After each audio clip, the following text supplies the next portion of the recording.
আকাশবাণী কলকাতা। স্থানীয় সংবাদ পড়ছি অনিন্দিতা ভট্টাচার্য। প্রথমে বিশেষ বিশেষ খবর। তৃণমূল কংগ্রেসের 2/3 বিধায়কের সমর্থন নিয়ে ঋতব্রত বন্দ্যোপাধ্যায় নতুন বিরোধী দলনেতা নির্বাচিত হয়েছেন।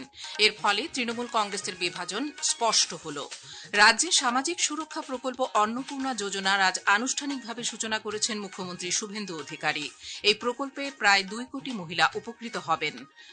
রাজ্য মন্ত্রিসভার বৈঠকে আজ ভারত বাংলাদেশ সীমান্তে নজরদারি ও পরিকাঠামো শক্তিশালী করতে আরও 32 একর জমি বিএসএফ এর হাতে তুলে দেওয়ার সিদ্ধান্ত অনুমোদিত হয়েছে। 20 জুন পশ্চিমবঙ্গ দিবস উদযাপিত হবে। অবৈধভাবে ভারতে প্রবেশের অভিযোগে আজ দক্ষিণ 24 পরগনার কুলতলিতে 18 জন বাংলাদেশিকে আটক করা হয়েছে। শিক্ষক নিয়োগ দুর্নীতি মামলায় জিজ্ঞাসাবাদের জন্য আজ সাংসদ অভিষেক বন্দ্যোপাধ্যায়ের বাড়ি গিয়ে সমন জারি করেছে ইডি। সুরেন্দ্রনাথ কলেজের ইউনিয়ন রুম থেকে অস্ত্র উদ্ধারের ঘটনায় পুলিশ আজ পরিচালন সমিতির প্রাক্তন সদস্য দেবাশিস বন্দ্যোপাধ্যায়ের বিরুদ্ধে অস্ত্র আইনের মামলা করেছে। আসছি বিস্তারিত খবরে। 2/3 বেশি বিধায়কের সমর্থন নিয়ে বহিষ্কৃত তৃণমূল কংগ্রেস বিধায়ক ঋতব্রত বন্দ্যোপাধ্যায় পশ্চিমবঙ্গের অষ্টাদশ বিধানসভার নতুন বিরোধী দলনেতা নির্বাচিত হয়েছেন। অধ্যক্ষ রবীন্দ্রনাথ বসু বিধানসভায় বিরোধী দলনেতার ঘর খুলে দিয়ে পরিষদীয় দলের এই বিভাজনকে মান্যতা দেন। এর আগে আজ সকালে রাজ্য বিধানসভার নওসের আলী হলে দলের 58 জন বিধায়কের উপস্থিতিতে পরিষদীয় দলের বৈঠক হয়। এই বৈঠকে ঋতব্রত বন্দ্যোপাধ্যায় দলনেতা নির্বাচিত হন। মুখ্য সচেতক হয়েছেন মুর্শিদাবাদের রঘুনাথগঞ্জের বিধায়ক আখরাজ্জামান। পরে ঋতব্রত সাংবাদিকদের বলেন, তারা মমতা বন্দ্যোপাধ্যায়কেই দলনেত্রী মনে করেন।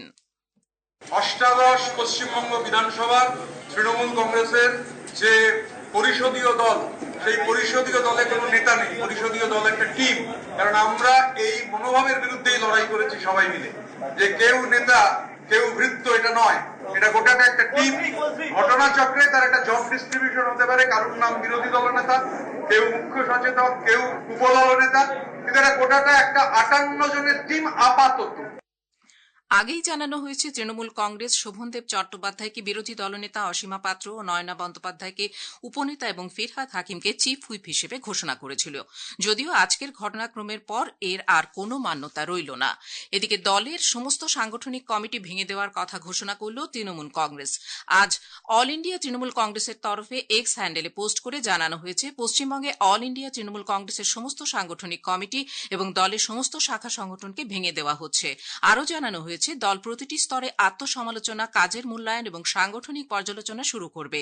এই পর্যালোচনার ভিত্তিতে মূল দল এবং সমস্ত শাখা সংগঠনের সাংগঠনিক কাঠামো পুনর্গঠন করা হবে এবং যথাসময়ে তা ঘোষণা করা হবে। রাজ্যে সামাজিক সুরক্ষা প্রকল্প অন্নপূর্ণা যোজনার আজ আনুষ্ঠানিক সূচনা হয়েছে। পুরমন্ত্রী তথা নারী, শিশু বিকাশ ও সমাজ কল্যাণ দপ্তরের মন্ত্রী অগ্নিমিত্রা পাল আজ নবান্নে এই প্রকল্পের সূচনা করেন। উপস্থিত ছিলেন মুখ্যমন্ত্রী শুভেন্দু অধিকারী। প্রথম পর্যায়ে প্রাপকদের ব্যাংক অ্যাকাউন্টে আজ থেকেই 3,000 টাকা করে পাঠানো শুরু হচ্ছে। এই প্রকল্পের মাধ্যমে প্রায় 2 কোটি উপভোক্তা উপকৃত হবেন বলে প্রাথমিকভাবে মনে করা হচ্ছে। শুভেন্দুবাবু বলেন, রাজ্য প্রশাসনের আধিকারিকদের অক্লান্ত পরিশ্রমের ফলে আজ থেকেই প্রকল্পটির কাজ শুরু করা গেল। আমরা এই প্রক্রিয়াকে 3 মাস ধরে চালাবো। যখন যখন যেমন ফর্ম আসবে এবং ভেরিফিকেশন হবে, সাথে সাথে তাদের অ্যাকাউন্টে 3,000 টাকা চলে যাবে। 28,25,769 জনের অ্যাকাউন্টে প্রধানমন্ত্রী নরেন্দ্র মোদীজির গ্যারেন্টি স্কিম ডবল ইঞ্জিন সরকার আপনাদের অ্যাকাউন্টে ট্রান্সফার করলো। নারী ও শিশু বিকাশ মন্ত্রী অগ্নিমিত্রা পাল বলেন, লক্ষ্মীর ভাণ্ডার প্রকল্পে বিপুল জালিয়াতি ধরা পড়ার কারণেই সরকার অন্নপূর্ণা ভাণ্ডার নিয়ে অতিরিক্ত সতর্কতা অবলম্বন করছে। আমরা প্রথম দিনে বলেছিলাম যে হয়তো ফর্ম লাগবে না, ডাইরেক্ট ট্রান্সফার হবে, কিন্তু আমরা যে অ্যানালিসিস করেছিলাম সেখানে দেখতে পেলাম প্রায় লক্ষ লক্ষ, হাজার হাজার ভুয়ো নাম ঢুকে রয়েছে। আমরা আগামী দিনেও অনেক যোজনা মা বোনেদের জন্য এবং ভাইদের জন্য নিয়ে আসবো। উদ্বোধনের পরই প্রতিটি ব্লক ও পুরসভা এলাকায় নির্বাচিত 100 জন অন্নপূর্ণা যোজনা উপভোক্তার হাতে অনুমোদন পত্র বা স্যাংশন লেটার তুলে দেওয়া হবে। কলকাতা পুর নিগম এলাকাতেও একইভাবে 100 জন উপভোক্তাকে এই অনুমোদন পত্র প্রদান করা হবে। জেলায় জেলায় আজ শিবিরের মাধ্যমে অন্নপূর্ণা যোজনার টাকা উপভোক্তাদের হাতে তুলে দেওয়া হয়। পুরুলিয়ায় উপস্থিত ছিলেন সাংসদ জ্যোতির্ময় সিং মাহাতো। উদ্বোধনে জেলার 20টি ব্লক সরাসরি যুক্ত ছিল। পূর্ব বর্ধমান জেলার টাউন হলে অন্নপূর্ণা যোজনার সূচনা